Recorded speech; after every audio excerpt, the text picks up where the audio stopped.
Hi hello மக்களே, உங்கள் அனைவருக்கும் வணக்கம். நான் உங்கள் அன்பு சத்யா. இன்றைக்கி சாம்பார் பொடி எப்படி செய்கிறது அப்படின்றத இன்றைக்கி நம்ம பார்க்க போகிறோம். இப்போ நம்ம கல்யாண வீட்டுக்கெல்லாம் போயிட்டு நம்ம சாப்பிட்ருப்போம். அந்த கல்யாண வீட்டு சாம்பார் அவ்வளோ டேஸ்ட்டாக நல்ல மணமாக அப்படி இருக்கும். சில பேர் அந்த மாதிரி டேஸ்ட்டும் மனமும் இல்லையே அப்படி சொல்லிட்டு ஃபீல் பண்ணியிருக்கலாம். இப்போ நான் இந்த மெத்தடை நான் உங்களுக்கு சொல்லித்தரேன்.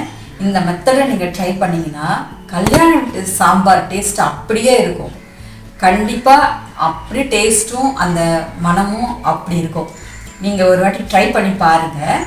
அதுக்கு தேவையான பொருட்கள் என்ன, அதை எப்படி ஸ்டெப் பை ஸ்டெப்பாக நான் செய்ய போகிறேன் அப்படின்றத நீங்கள் வீடியோ ஃபுல்லாக நீங்கள் பாருங்கள், ஸ்கிப் பண்ணாமல் பாருங்கள். இப்போ அதுக்கு தேவையான பொருட்கள் என்னென்ன அப்படின்றத பார்க்கலாமா? 50 கிராம் மிளகாய், நீட்டு மிளகாய் எடுத்துக்கலாம். அதுக்கப்புறம் 200 கிராம் தனியா எடுத்துக்கலாம்.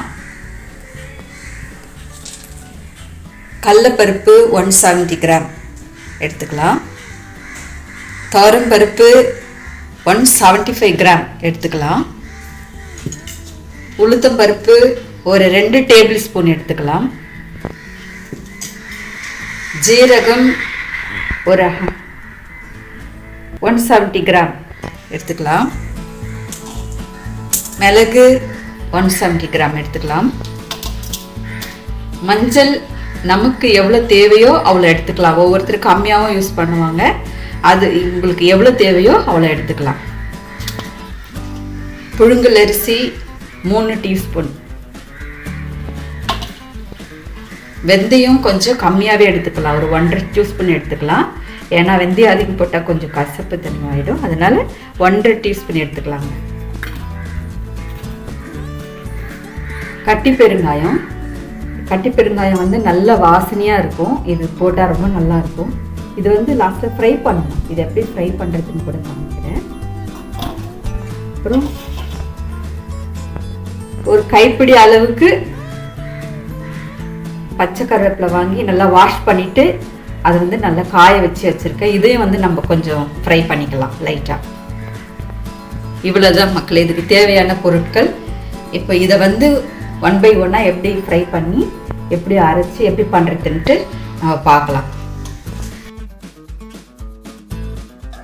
இப்போ தனியா போட்டுக்கலாம். தனியா 200 கிராம் தனியா ஓரளவுக்கு ஃப்ரை பண்ணால் போதும். இதை ஃப்ரை பண்ணிவிட்டு நம்ம ஆற வைக்கிறதுக்கு தட்டில் அதை நம்ம எடுத்து போட்டுக்கலாம். ஆற வைக்கிறதுக்காக கொஞ்சம் ஃப்ரை பண்ணிவிட்டு ஓகே, ஃப்ரை ஆகிடுச்சு. இப்போ நம்ம தட்டில் கொட்டிக்கலாம்.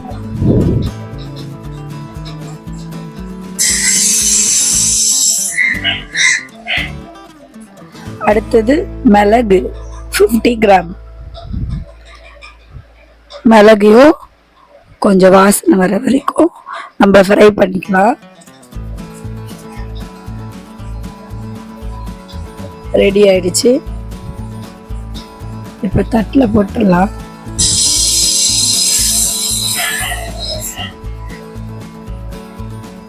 நெக்ஸ்ட்டு ஜீரகம் 50 கிராம் போட்டுக்கலாம். ஜீரகம் கூட நல்லா ஃப்ரை பண்ணணும், வாசம் வர வரைக்கும். அது ஒரு படன்னு ஒரு சவுண்டு வரும். அது வரைக்கும் அதை ஃப்ரை பண்ணணும் கைவிடாமல். அப்படி ஃப்ரை பண்ணும்போது சாம்பார் பொடி நல்லா வாசமாக இருக்கும். மக்களே, கொஞ்சம் கோல்டாக இருக்குது, அதான் குரல் ஒரு மாதிரி இருக்குது, மன்னிச்சுக்கோங்க. பாருங்கள், சவுண்டு வருது பாருங்கள், படன்னு. ரெடி ஆகிடுச்சு. நெக்ஸ்ட்டு கடலைப்பருப்பு 25 கிராம். துவரம்பருப்பு 50 கிராம். உளுத்தம்பருப்பு 2 டீஸ்பூன். அதையும் நல்லா ஃப்ரை பண்ணிக்கலாம்.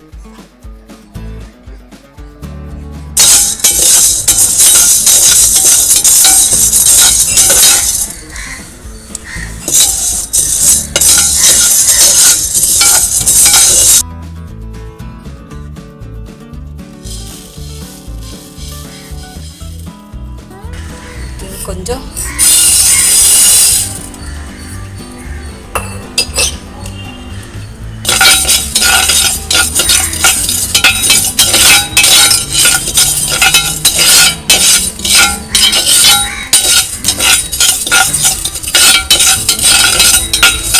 வெந்தயம் போட்டுக்கலாம்.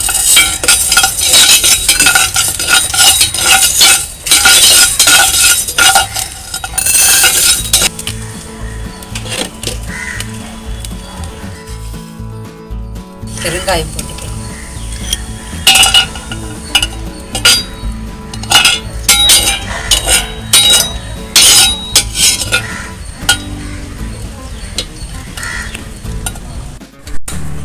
இது நல்லா சட்டி நல்லா ஹீட்டாக இருக்குது இல்லைங்களா, அதில் போட்டு நல்லா இப்படி ப்ரெஸ் பண்ணோம்னா நல்லா அது ஃப்ரை ஆகிடும். மறுபடியும் இப்போ பவுட்ரு ஆக்கிறதுக்கு ரொம்ப ஈஸியாக இருக்கும். அது பெருங்காயம் நல்லா ஃப்ரை ஆகிடுச்சு. அது கூட கொஞ்சம் நம்ம கருவேப்பிலை போட்டுக்கலாம். மிளகாவும் ஒரு பெரட்டி பார்த்து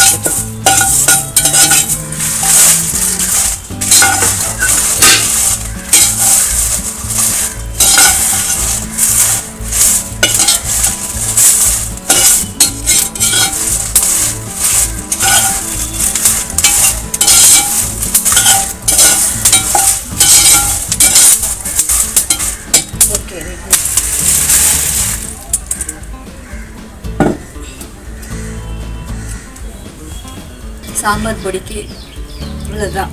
இது நல்லா ஆரம்பிச்சு நம்ம ஜாரில் பவுடர் பண்ணிக்கலாம் இல்லாட்டி மிஷினில் கொடுத்தா அரைச்சிக்கலாம். இப்போ நம்ம சாம்பார் பொடி எப்படி செய்கிறது அப்படின்னு சொல்லிட்டு நீங்கள் வீடியோவில் பார்த்துருப்பீங்க. அதுக்கு என்னென்ன பொருள், என்ன பொருள் மசாலா ஐட்டம் போட்டோம், எவ்வளோ குவான்டிட்டி போட்டோம், அது எல்லாமே தனித்தனியாக வறுத்து நம்ம நல்லா ஆரம்பித்து மிக்சி ஜாரில் நான் சாம்பார் பொடி அரைச்சிட்டேன். மிக்சி ஜார்லேயே நல்லா ஆற வச்சுட்டு அரைச்சிருக்கேன். இதான் சாம்பார் பொடி. இப்போ நம்ம ரெடி பண்ண சாம்பார் பொடி ரெடி ஆயிடுச்சு. நம்ம எப்பயும் யூஸ்வலாக வைக்கிற சாம்பார் நம்ம ரெடி பண்ணிட்டு கொதி வந்த உடனே நம்ம ப்ரிப்பேர் பண்ண இந்த சாம்பார் பொடி ஒரு 2 ஸ்பூன் போட்டு நல்லா மிக்ஸ் பண்ணி ஒரு கொதி வந்த உடனே இறக்கிடணும். அப்போ அவ்வளோ வாசமாக டேஸ்டாக சூப்பராக இருக்கும். நீங்கள் கண்டிப்பாக ட்ரை பண்ணி பாருங்கள்.